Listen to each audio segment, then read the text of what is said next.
Assalamualaikum warahmatullahi wabarakatuh. Al-Fatihah ila hadrati Rasulillah sallallahu alaihi wasallam wa ila azwajihi wa dhurriyyatihi wa jami'i sahabatihi al-kiram wa jami'i atba'ihi al-kiram wa man tabi'ahum bi ihsanin ila yaumiddin. Thumma khususan ila ruhil Imam al-Muhajir Ahmad bin Isa bin Ubaidillah bin Jadid wa Basri wa Alawi wa jami'i sadatina al-Alawi. Thumma khususan ila ruhil Faqih al-Muqaddam Muhammad bin Ali wa Alawi wa usulihi wa furu'ihi wa muntasibina ilayhi ajma'in. Thumma khususan ila ruhi sahibil قطب الأنفاس الحبيب عمر بن عبد الرحمن العطاس وإلى مريده الشيخ علي بن عبد الله برس. ثم خصوصا إلى روحي الحبيب علي بن حسن العطاس الحبيب قطب الدعوة لرشاد الحبيب عبد الله بن علوي الحداد وإلى جميع أبنائي الكرام. ثم خصوصا إلى روحي الحبيب أحمد بن زين الحبشي والحبيب أحمد بن طه الحبشي. ثم خصوصا إلى روحي الحبيب أبو بكر بن عبد الله العطاس والحبيب أحمد بن حسن العطاس حبيب علي بن محمد بن الحسين الحبشي والسيد أحمد زين دهلان. ثم خصوصا إلى روحي الشيخ عبد القادر الجيلاني والشيخ أحمد الرفاعي الشيخ محمد البوصيري. ثم خصوصا إلى روحي السيد محمد بن علوي المالكي الحسني. ثم خصوصا إلى روحي مشايخنا جميع مشايخنا وشيخ مشايخنا الشيخ محمد رشد البنجري والشيخ محمد زين بن عبد الغني البنجري. ثم خصوصا إلى روحي أبويا الحبيب حسن بن أحمد باهرون وأخيه الحبيب قاسم بن أحمد باهرون وصولهم وفروعهم والمنتسبين إلى أجمعين. ثم خصوصا إلى روح جميع مشايخنا أينما كانوا أن الله إذا غشاهم بالرحمة والمغفرة ويعيد على بركاتهم وإسرارهم وأنوارهم ونفعاتهم في الدين والدنيا والآخرة ويدخل نيتنا في نيتهم ويشرنا في زمرتهم ومعافاة من الفتن على هذه النية وعلى كل نية صالحة وعلى ما نوى به أسلفنا صالح وإلى حضرة النبي محمد صلى الله عليه وسلم بسر أسرار الفاتحة.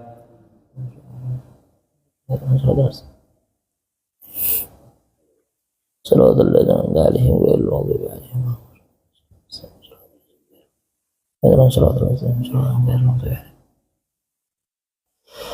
Bismillahirrahmanirrahim. Alhamdulillahi rabbil alamin wassalatu wassalamu ala sayyidil mursalin sayyidina Muhammadin wa ala alihi wa sahbihi ajma'in.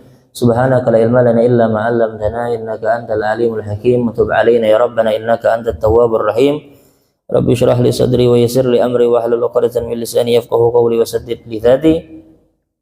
Alhamdulillahi rabbil alamin. Segala puji bagi Allah Subhanahu wa taala yang kembali memberikan kita semua taufik pula hidayah dengan berkumpulnya kita semua di dalam tempat-tempat yang insya Allah Allah ridhai. Mudah-mudahan kita pun selalu diberikan taufik pula hidayah untuk selalu bisa hadir ke dalam tempat-tempat yang memang Allah ridhai dan Rasulullah senangi sallallahu alaihi wasallam. Dan kemudian sebelum itu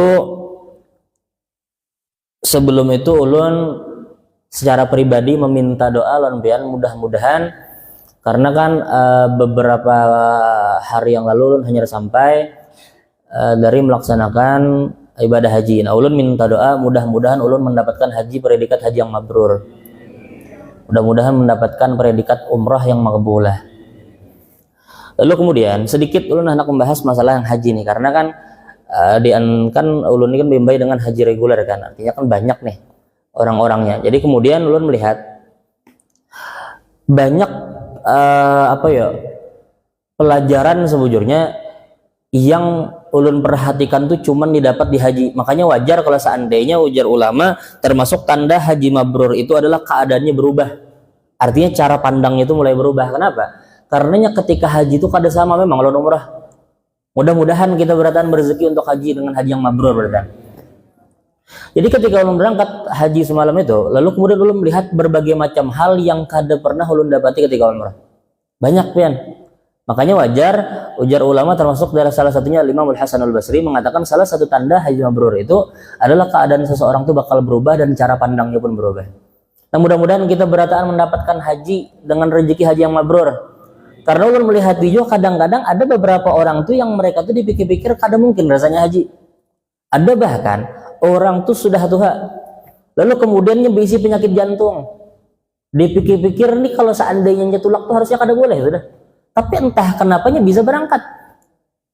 Dan lucunya biasanya kan orang nang penyakit jantung ini kada boleh terlalu diporsir kan awak. Salah-salah nih jantung nih karena bakal lemah kan.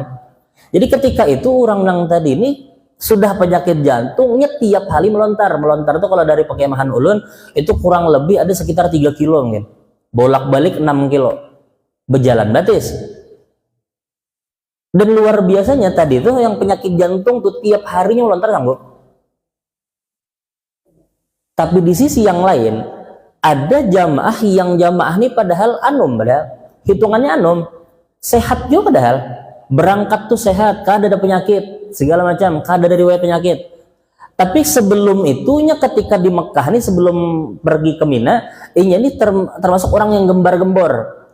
Jadi orang tadi ini menyambat kayak najar kalau seandainya ada yang garing biar aja aku yang gantikan. Jadi kalau seandainya kada bisa melempar jamarat nih, biar aja aku yang menggantikan melontar itu. Gembar-gembor, merasakan dirinya nih sehat. Lalu kemudian ketika sebelum berangkat ke Arafah, rupanya orang tadi teler juga ya. Garing rupanya. Bahkan dokter tuh sampai memberikan opsi pilihan supaya itu kada berangkat kecuali ke Arafah aja. Jadi habis ke Arafah bulik langsung ke hotel, kada berangkat ke Musdalifah, kada berangkat ke Mina. Padahal orang ini sehat, tapi karenanya memaksakan diri akhirnya tetap berangkat ke Mina langsung, kada ke Musdalifah. Dan akhirnya sampai di Mina kada mampu juga hanya berangkat melempar jamarat. Jadi 3 hari melempar, 3 hari itu di Mina nya kada ada melempar sama sekali, melempar jamarat. Padahalnya sehat. Artinya di sini ulun tahu bahwasanya haji ini pian berbeda dengan amalan ibadah yang lain. Oke, kita katakan sembahyang itu bagi yang mampu. Orang nang mampu berdirinya sembahyang berdiri. Orang yang kada mampu berdirinya sembahyang duduk. Tapi untuk permasalahan haji, berapa banyak orang yang kelihatan mata kita ini kada mampu tapi mampu. Dari situ ulun sadar rupanya haji itu haji itu adalah kategorinya siapa yang Allah mampukan. Lalu kemudian jadi haji ini siapa yang Allah panggil pasti Allah mampukan. Bukan berartinya mampu lalu kemudian bisa berangkat banyak ya, padahal duitnya banyak. Awaknya sehat, tapi ketika mengajukan visanya ditolak. Banyak tuh kasusnya, belum mendengar. Ada lagi cerita ulun ini kan ada beberapa rombongan, lalu ketika itu ada salah satu dari daerah Sulut, Sulawesi Utara. Ada itu orang tuanya nih. Jadi padahal si anaknya ini kada terpikir untuk berangkat haji. Tapi entah kenapa tiba-tiba qadarullah abahnya meninggal. Lalu kemudian inya mengawani mamanya berdua. Lalu kemudian dengan sebab kenapakah tiba-tiba inya juga bisa berangkat, bininya sempat berangkat juga. Padahal harusnya kan masa tunggunya 5 tahun nih. Entah kenapa ini cuman masa 2 tahun lebih sedikitnya bisa membawa bininya tulang. Artinya di situ lulat rupanya kayak ini sistemnya siapa yang Allah panggil aja memang. Berapa banyak orang nanggaring udah di Indonesia ini padahal berjalan kesian aja, betunduk betongkat kesian, tapi sekali melempar jamarat tuh sehat aja orangnya. Artinya memang itu haji. Artinya kita kalau seandainya kita memikirkan, kalau seandainya kita mau duit kadang-kadang barat sudah haji nih, karena kan ibadah nang termasuk mahal ini kan haji nih. Lalu kemudian dipikir-pikir pulang masa tunggunya lama. Ini aja kan mungkin ada sekitar lebih 20 tahun enggak lah. Di sebagian daerah di Indonesia, karena tahu di Kalimantan Timur ada berapa. Artinya kan masa tunggu lama, biaya mahal. Kalau dipikir secara akal kita rasanya berat untuk bisa berangkat haji. Cuman berbulik ke masalah awal, haji itu siapa yang Allah panggil, Allah mampukan mesti. Ada nang orang tuh padahal niat haji, rupanya ditulakakan haji, orang haji froda orang. Ada nang kayak itu rupanya.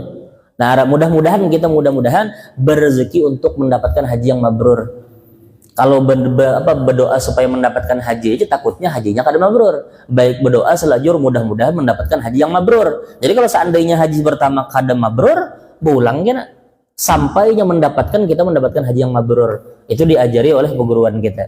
Jadi kalau seandainya hendak berdoa mudah-mudahan haji yang mabrur, jangan haji aja. Takutnya haji aja lalu kemudian kada mabrur. Naudzubillah min dzalik. Nah itu. Lalu kemudian kalau seandainya pian ada bertemu dengan orang-orang yang bulik dari haji, lu hendak sampaikan jangan bahasanya tuh mumpung ada misalnya ada di antara tetangga pian atau yang pian kenal baru datang dari ibadah haji, maka jangan sopan untuk memintakan orang tadi untuk memintakan pian ampunan. Kenapa? Karena sebagaimana disampaikan oleh Habib Ali Al-Jufri bahwasanya orang nang bulik haji itu adalah pewaris atau perwakilan daripada lisan Nabi. Kenapa? Karena Nabi bersabda, ujar Nabi di dalam satu hadis, Allahumma ghfir lil hajj wa liman istaghfar lahumul hajj.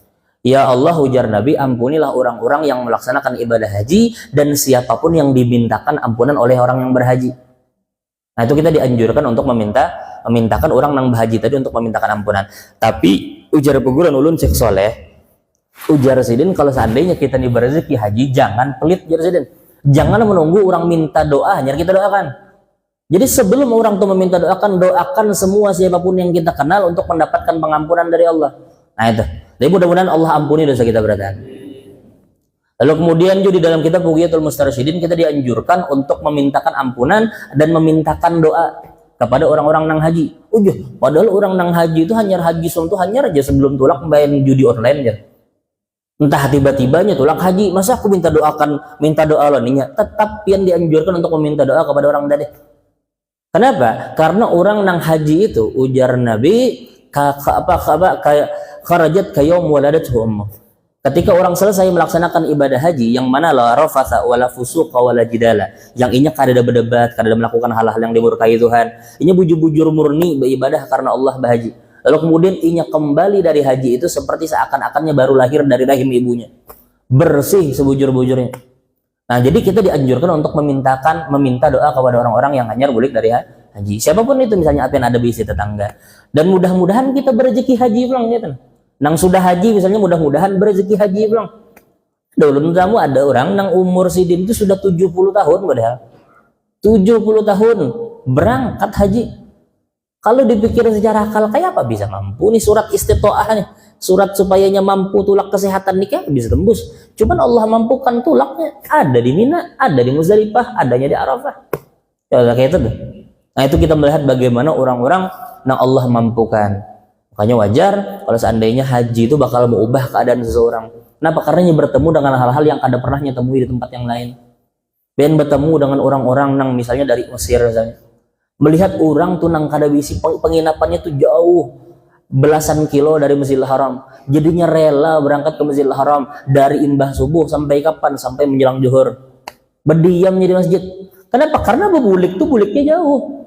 Kalau kita Indonesia, alhamdulillah kita tuh udah disediakan bis, nyaman. Sejauh-jauhnya hotel ada bis.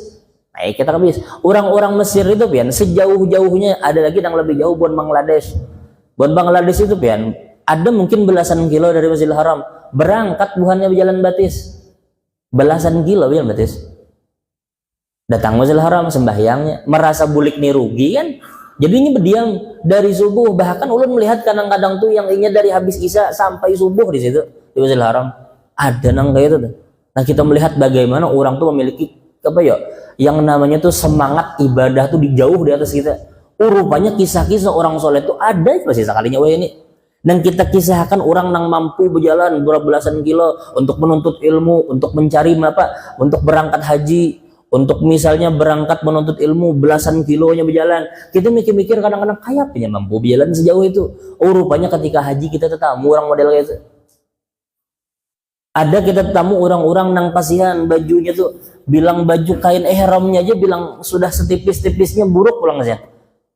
Tapi ketika mengangkat doa tuh melihat kita bagaimana mukanya tuh tulus bujur-bujur meminta kepada Allah. Rupanya kita melihat di sini orang-orang nang model kayak itu.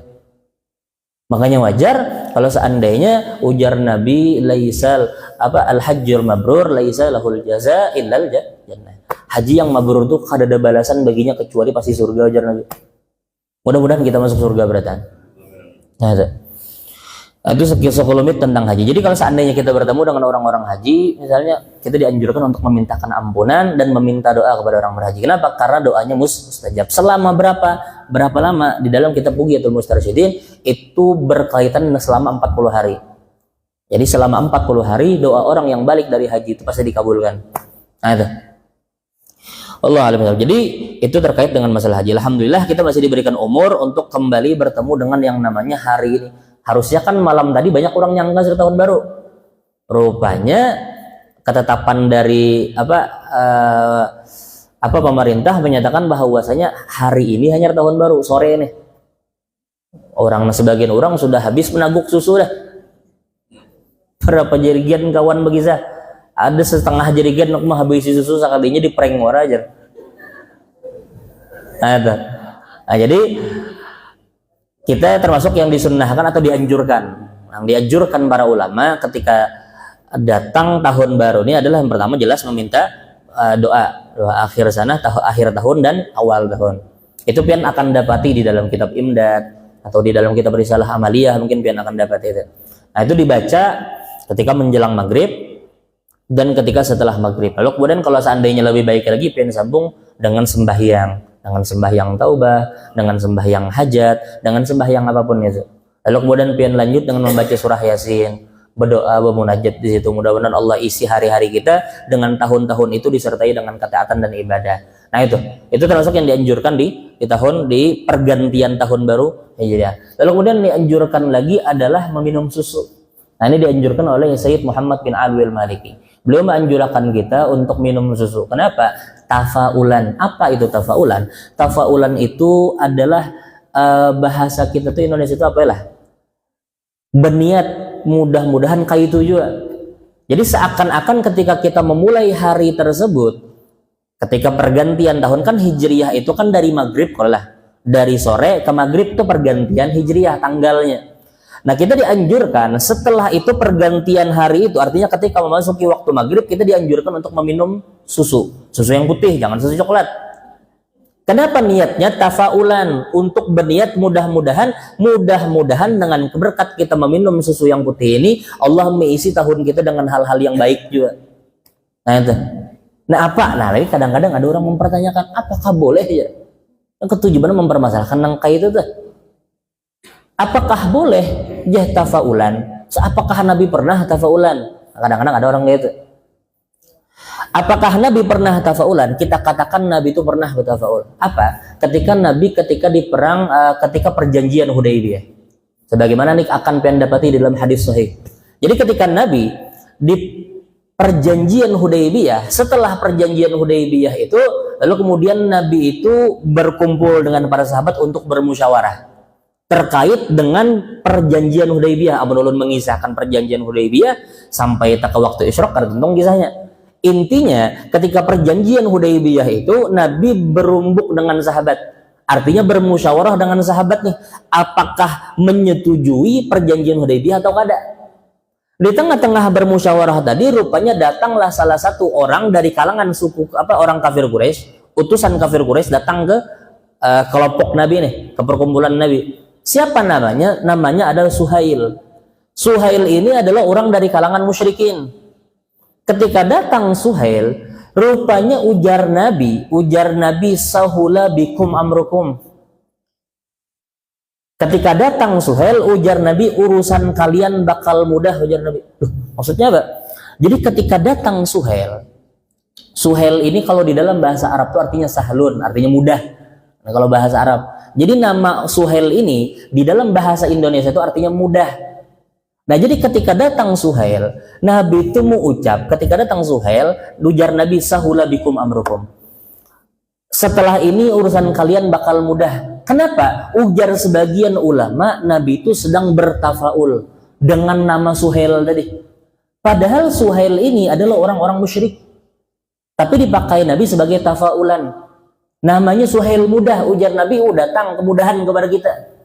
Karenanya datang ngarannya mudah nih, si mudah ngarannya mudah dari Suhail, ujar Nabi telah datang kemudahan kepada kita. Nah, niat Nabi itu tafaulan. Nah, kayak itu juga kita minum susu di waktu pergantian tahun ini sebagai tafaulan, berniat mudah-mudahan tahun kita ini diisi dengan hal-hal kebaikan. Nah, itu banyak pulang yang dianjurkan di dalam bulan-bulan Muharram. Lalu kemudian kita memperbanyak sedekah, memperbanyak bersilaturahmi, menyambung silaturahmi. Kenapa? Karena ujar Nabi man ahabba an yubsat lahu rizquh wa yunsa lahu ajaluh falyasil rahimah, ujar Nabi. Barang siapa yang hendak dilapangkan rezekinya, siapa yang gak ada anak sugih, siapa yang gak ada anak mudah rezeki. Ujar Nabi nih, Nabi mau obral. Ujar Nabi, siapa yang hendak mudah rezekinya, dilapangkan rezekinya, dan siapa yang ingin dipanjangkan ajalnya, umurnya. Ujar Nabi, silaturahim. Nah, itu dianjurkan pula ketika pergantian tahun, memperbanyak sedekah. Kenapa? Karena Muharram ini adalah bulan yang istimewa. Kenapa bulan istimewa? Ulun katakan bulan istimewa. Kalau seandainya bulan Ramadan itu istimewa gasan kita aja umat Nabi. Artinya umat-umat terdahulu mereka kadang mendapatkan kemuliaan bulan Ramadan. Tapi bulan Muharram semua umat merasakan kemuliaan bulan Muharram. Apa itu? Islam. Kalau umat Islam jelas. Kenapa? Karena di dalam bulan Muharram ini adalah ketika itu Nabi dijanjikan ampunan dosa yang telah lalu dan yang akan datang. Itu pertama. Lalu kemudian pulang di dalam bulan Muharram ini berbagai macam nabi. Kada seikung nabi, dua ikung aja. Beberapa nabi Allah berikan karunia. Bahkan Nabi Yusuf dikeluarkan dari penjara. Kapan? Ketika di bulan Muharram. Nabi Musa lepas dari kejaran Fir'aun, yang mana Fir'aun tenggelam di Laut Ahmar, Laut Merah. Kapan? Di bulan Muharram. Lalu kemudian Nabi Sulaiman mendapatkan kerajaan, artinya diberikan kemuliaan mendapatkan kerajaan yang kada ada orang menyamainya. Kapan itu diberikan? Di bulan Muharram. Nah, artinya bulan Muharram ini mulia, Ben. Bahkan Nabi Isa pun dilahirkan di bulan Muharram. Bahkan Nabi Isa dilahirkan di bulan Muharram dan diangkat ketika hendak dibunuh. Ketika hendak diincar Nabi Isa ini. Lalu kemudian Nabi Isa diangkat ke langit, itu kapan? Di bulan Muharram. Nah, jadi bulan Muharram ini mulia, bahkan semua agama mengakui bulan Muharram ini mulia. Nah, ini kita sedang di hadapan kita nih. Mudah-mudahan Allah panjangkan umur kita disertai ketaatan dan ibadah. Kapan itu mulainya? Mulai sore ini. Mun kita sangka kan semalam, rupanya dari kalangan pemerintah menyatakan bahwasanya tidak terdapat hilal. Artinya disempurnakan jadi 30 hari. Jadi Dzulhijjah itu digenapkan menjadi 30 hari. Lalu kapan Muharramnya? Ya sore ini. Jadi kita baca ulang doa. Ibarat doa itu ulang-ulang ya kada apa-apa juga. Anak tiap hari kan diulang ya kada apa-apa juga sebetulnya. Doanya bagus. Kalau seandainya pian tahu tuh arti doa tuh bagus. Kenapa? Karena meminta mudah-mudahan Allah mengisi tahun berikutnya ini dengan kebaikan. Menghapus dosa-dosa, kesalahan-kesalahan yang telah lalu. Alhamdulillah, mudah-mudahan Allah panjangkan umur kita berkah. Karena termasuk yang nikmat yang paling besar adalah Allah panjangkan umur itu disertai ketaatan. Sedikit kita akan baca. Bismillahirrahmanirrahim. Qala al-muallif rahimallahu taala wa nafa'ana bihi wa bi ulumihi fid dharain. Amin ila qawlihi.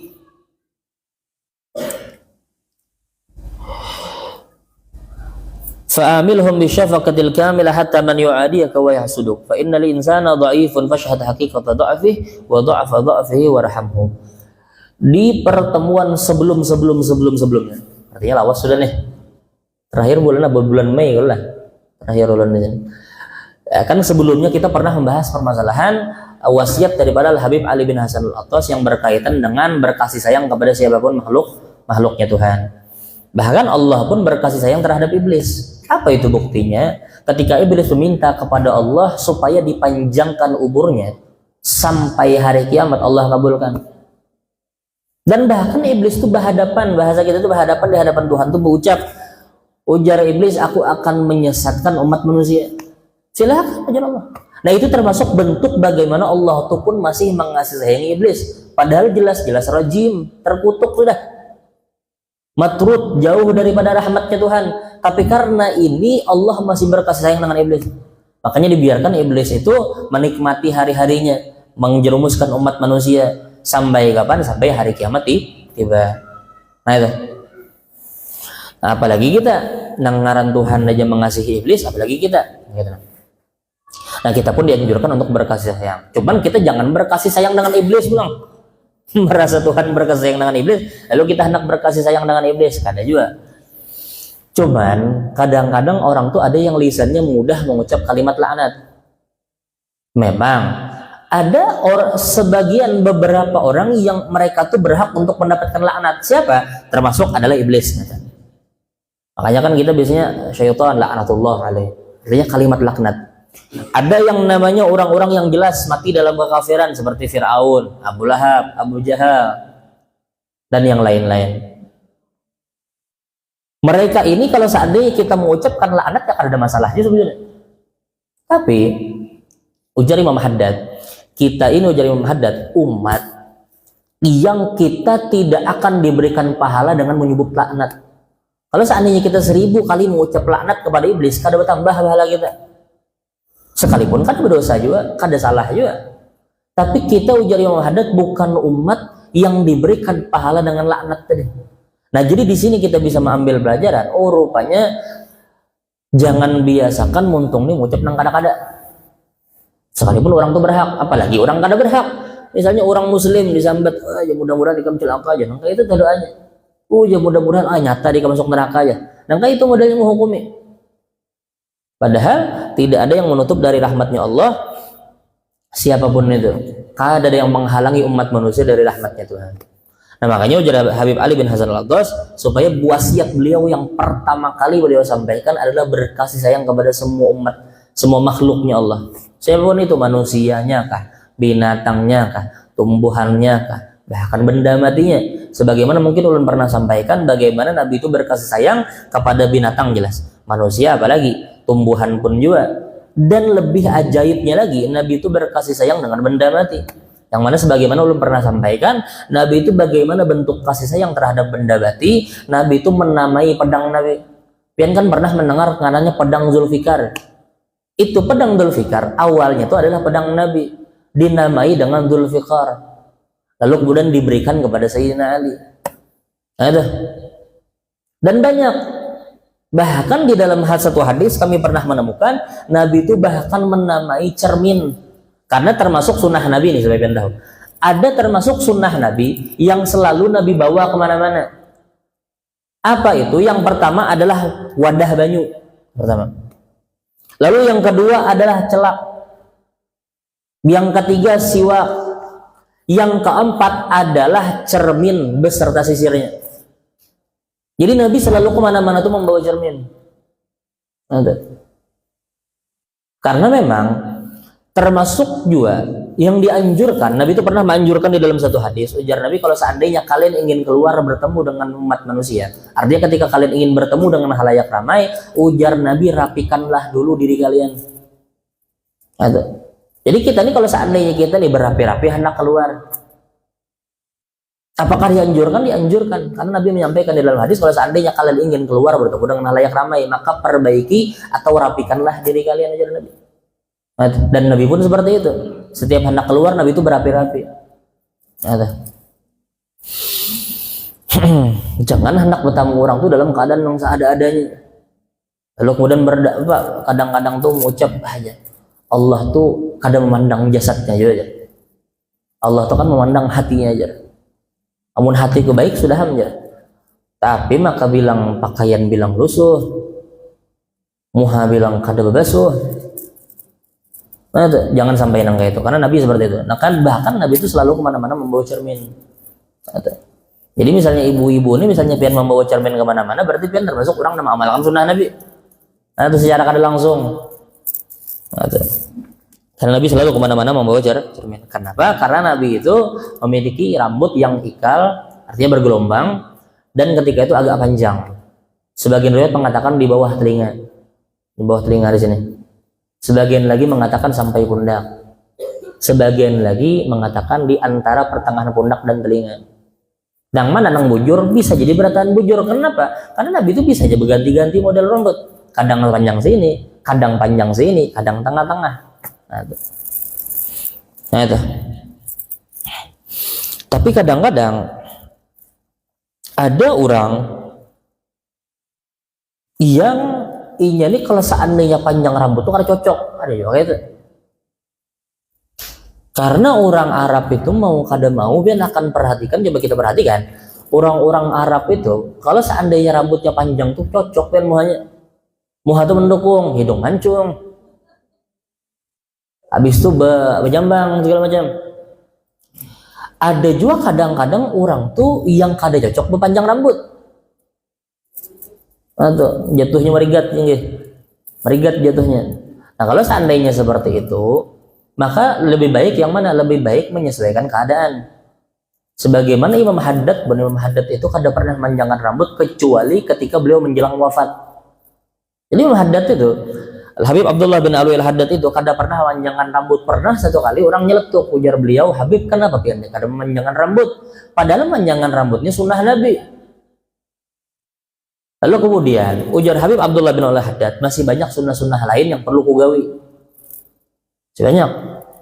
Lalu kemudian di akhir umur sebelum beliau wafat, rupanya beliau sempat membiarkan rambut beliau panjang, tumbuh sampai panjang, lalu kemudian beliau wafat. Nah, makanya termasuk ulama yang mengerjakan banyak atau hampir semua sunnah Nabi yang dikerjakan adalah Habib Abdullah bin Alwi al-Haddad. Jadi beliau itu termasuk orang yang bujur-bujur memperhatikan sunnah Nabi. Atau kalau seandainya kita kada cocok muhani berambut panjang, misalnya berambut panjang tuh kelihatan mata jauh tuh kayak orang-orang nang merista sih. Sudah rambut tuh kada rapi. Dah kapang bergelombang tuh rapi, ini bergelombang kada rapi ulang kusut. Habis itu muha kada belawanakan. Hidung bulangar manjung. Berjalan orang melihat, nah panijar orang nijar. Nah kalau seperti itu kada usahain kita harus manjangan rambut, apalagi kan biasanya kita di Indonesia ini identik orang nang panjang rambutnya adalah orang-orang nang bahasanya tuh kurang tertata lah. Tapi apakah salah orang panjang rambut? Kada aja sebenarnya. Cuman kan biasanya perspektif orang memandang kayak itu. Kalau seandainya kita panjang, kok coba ulun panjang rambutnya, orang rada-rada mandang, oh apakah itu aja panjang rambutnya?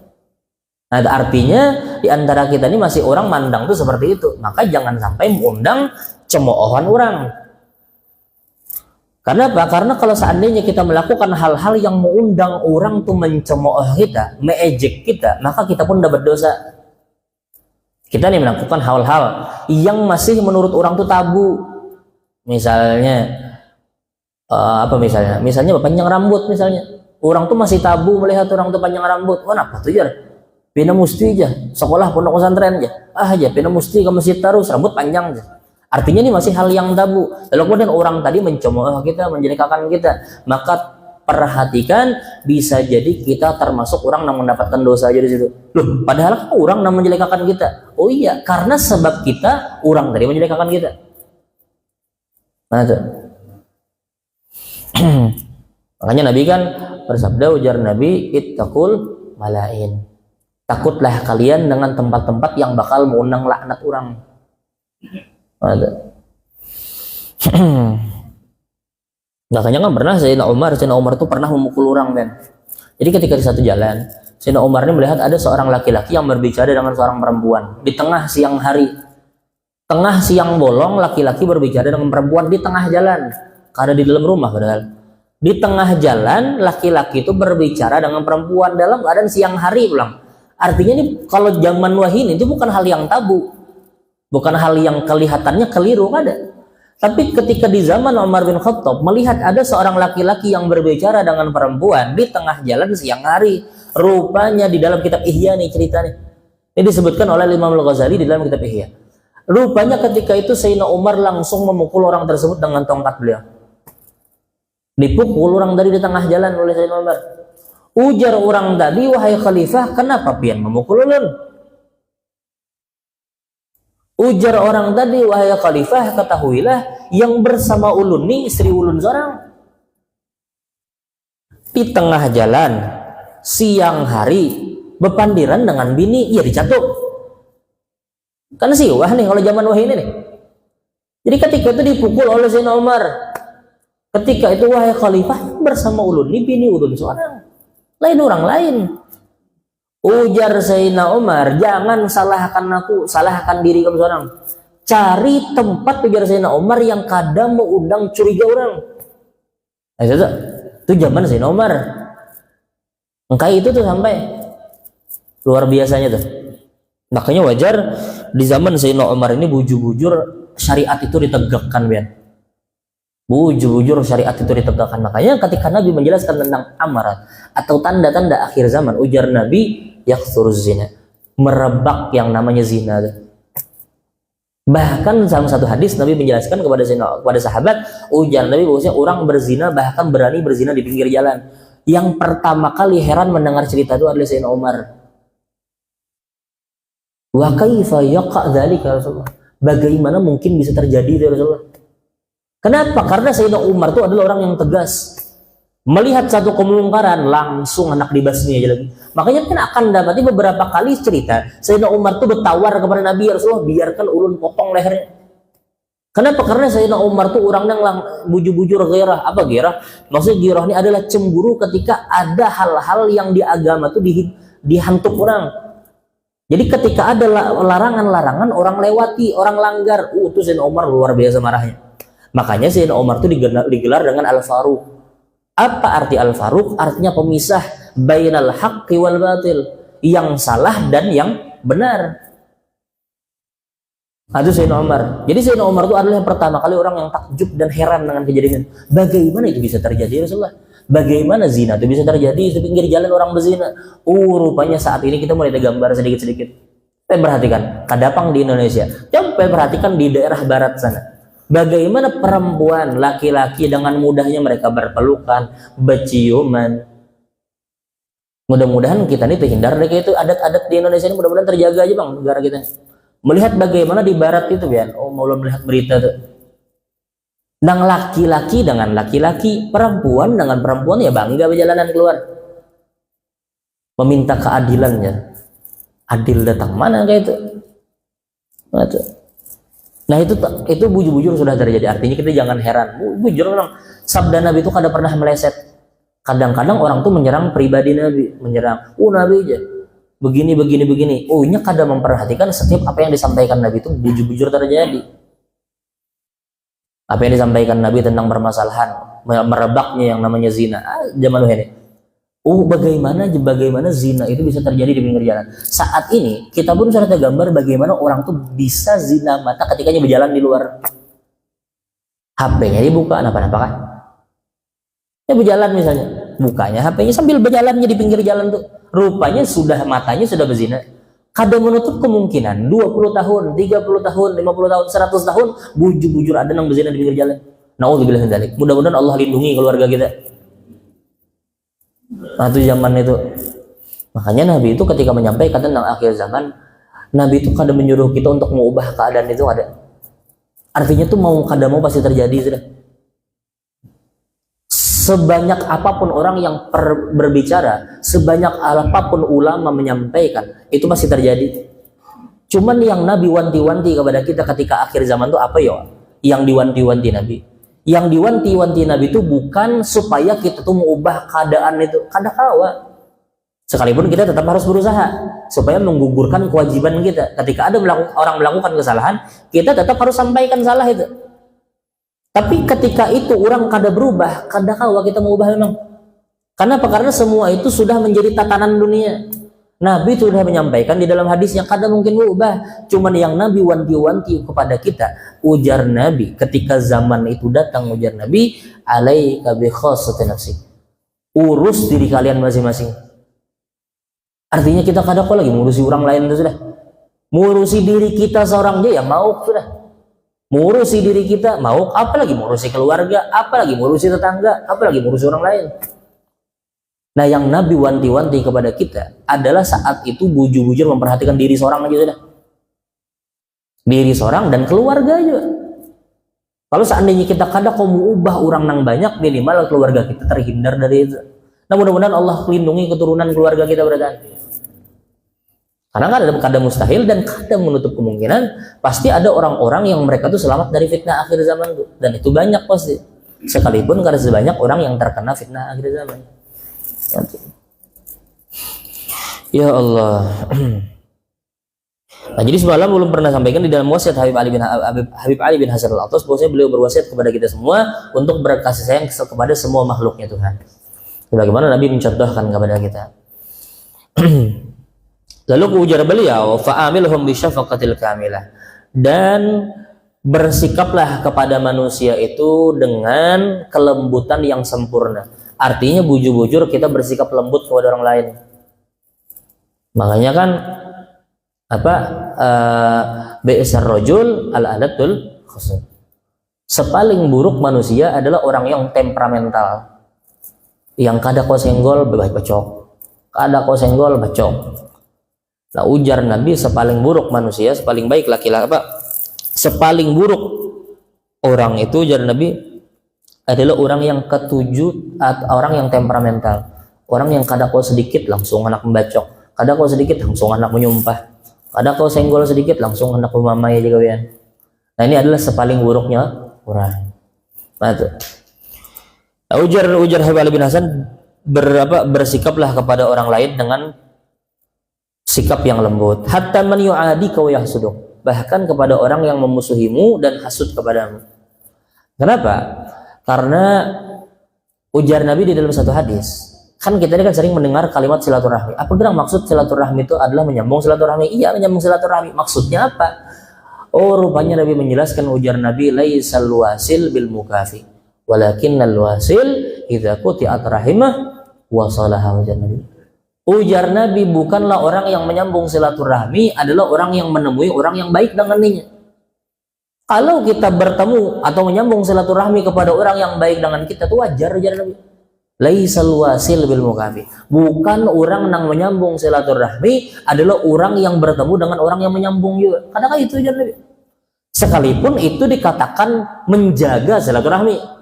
Tapi orang yang menyambung silaturahmi adalah, ujar Nabi, apa? Man quti'at rahimuh wa wasalahu, ujar Nabi. Orang yang orang tuh padahal diputus silaturahminya, ada orang memusuhinya, ianya berusaha untuk disambungkan kembali. Ada orang yang berusaha menjauh darinya, inya paraki lagi. Ada orang yang berusaha memusuhinya, inya sambung lagi silaturahmi. Ada orang yang jahat dengan ninya, inya bari duit sebagai tujuan bersilaturahmi. Nah, inilah maksudnya adalah menyambung silaturahmi.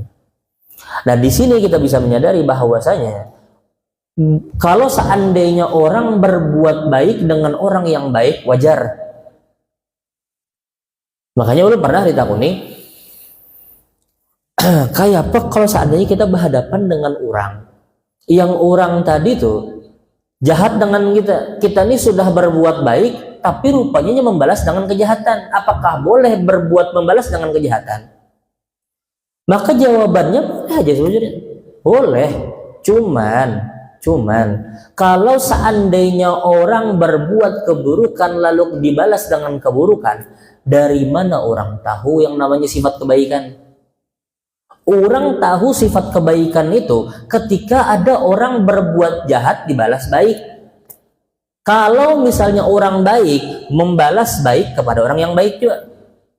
Nah, misalnya pian diberi duit orang tetangga pian, lalu kemudian esoknya pian memberi makanan kepada orang tetangga pian. Nah, ini ngarannya bujur bang kebaikan. Cuman kebaikan yang kayak ini bukan definisi kebaikan yang sebujurnya. Apa yang dimaksud kebaikan adalah ketika orang berbuat buruk dibalas baik, itu kebaikan. Nah, dari situ kita mengetahui, oh rupanya itu kebaikan. Kalau seandainya seberataan orang membalas sesuai dengan apa yang diterimanya, niscaya kita akan tahu orang baik siapa. Kalau seandainya seluruh dunia nih, oh misalnya orang saja ditempeleng, membalas menempeleng.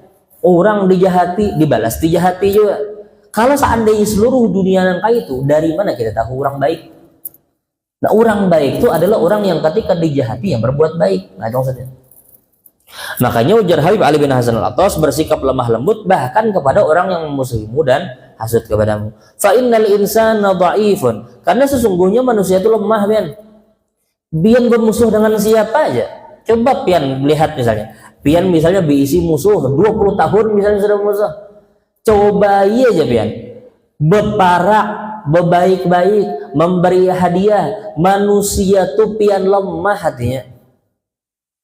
Biar kaya apanya memusuhi kita, kalau seandainya kita terus berbuat kebaikan, orang tuh bakal luluh juga pian. Karena sifat manusia itu pian, manusia itu diciptakan dalam keadaan fitrah pian, bersih, mau kada mau. Bagaimanapun orang memusuhi kita, kalau seandainya kita balas baik, bakal baik orang, dan itu pasti pian, sekeras apapun orang. Dan salah satu nikmat yang paling besar, sebagaimana Allah berfirman, apa? Idfa billati hiya ahsan fa idzal ladzi bainaka wa bainahu adawah ka'annahu waliyyun hamim. Termasuk nikmat yang Allah singgung di dalam Al-Quran, nikmat yang paling besar adalah ketika manakala orang yang bermusuh dengan kita menjadi kawan kita, itu termasuk nikmat pian. Orang nenang kada pernah bertaguran dengan kita baiki, lalu kemudian dia baik juga dengan kita, lalu kemudian bersapaan tiap hari. Itu pian, dunia itu rasa ringan pian. Hati itu rasa bahagia pian. Nang hutang ibarat bisi hutang, rasa lunas hutang udah. Melihat bagaimana orang yang memusuhi kita tiba-tiba berbuat baik kepada kita, kita pancing berbuat baik, lalu kemudian ini menjadi kawan kita, utuh ringan mana dunia kan. Nah bahkan itu termasuk nikmat yang Allah singgung di dalam Al-Quran. Fa idzal ladzi bainaka wa bainahu adawah ka'annahu waliyyun hamim. Bisa jadi di antara kalian ada permusuhan, lalu kemudian menjadi kawan yang karib. Itu termasuk nikmat tujuan Allah. Nah, itu. Nah, jadi berbuat baik kepada orang yang jahat dan kepada orang yang hasud. Fa innal insana dha'if fashhad haqiqat dha'fi. Karena sungguhnya manusia itu lemah, Ben. Biar kayak apanya musuh kita, hakikatnya lemah juga. Maka perhatikan ujar beliau tentang hakikat kelemahan itu. Wa dha'fa dha'fihi warhamu, dan kasih sayangilah ia walau kana fi hali adawatihi lah, sekalipun ia masih memusuhi dirimu. Fa inna ma yarhamullahu man ibadihi rahmah. Karena sesungguhnya Allah mengasihi daripada hambanya yang penyayang.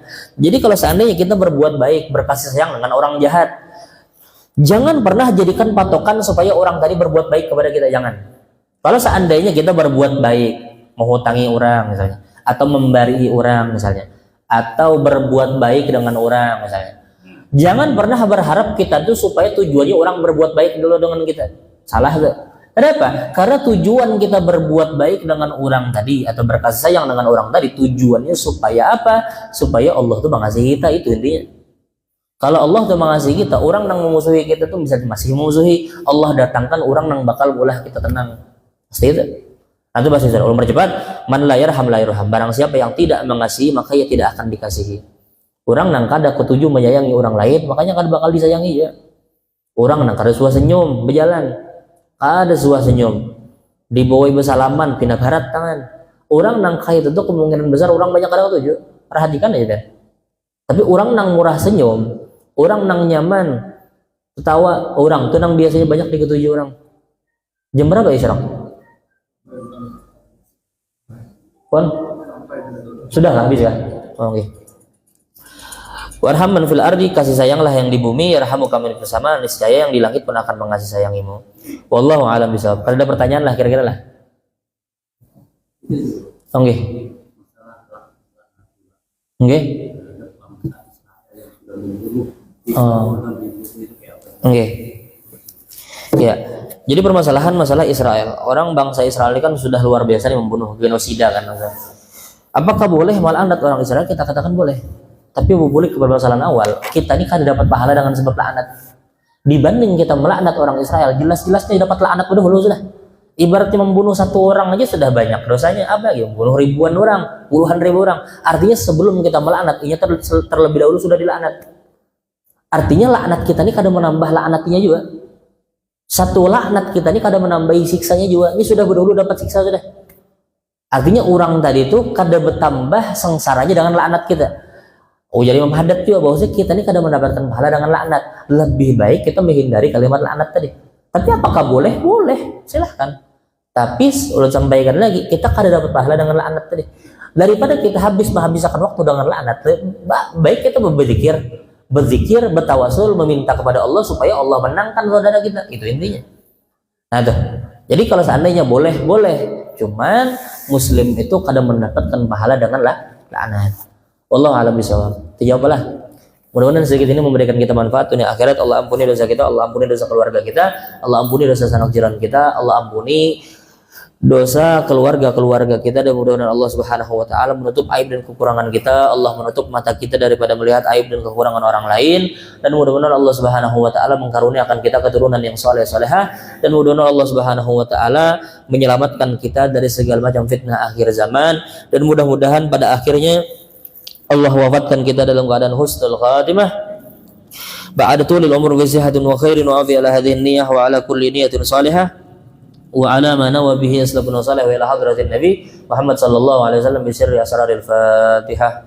A'udzu billahi minasyaitonir rajim. Bismillahirrahmanirrahim. Alhamdulillahi rabbil alamin arrahmanir rahim. Maliki yawmiddin. Salatul wassalamu ala sayyidina Muhammadin ghairil maghdubi alaihim waladdallin. Amin. Bismillahirrahmanirrahim. Alhamdulillahirabbil alamin wassalatu wassalamu ala sayyidil mursalin sayyidina Muhammadin wa ala alihi wa sahbihi ajmain. Allahumma ighfir lana wa liwalidina wa limasyayikhina wa lijami'il muslimina wal muslimat wal mu'minina wal mu'minat al ahya'i minhum wal amwat. Allahumma la tada' fi maqamina hadha idza dhanban illa ghafarta wa la 'aiban illa satarta wa la maridan illa syafaitah wa la hajatan min hawaijid dunya wal akhirah illa qadaita wa yassarta ya rabbal alamin. Rabbana la tuzigh qulubana ba'da idh hadaytana wa hab lana min ladunka rahmatan innaka antal wahhab. Rabbana atina fid dunya hasanah wa fil akhirati hasanah wa qina adzabannar. Subhana rabbika rabbil izzati amma yasifun wa salamun alal mursalin walhamdulillahi rabbil alamin. Ulun minta halal minta ridha.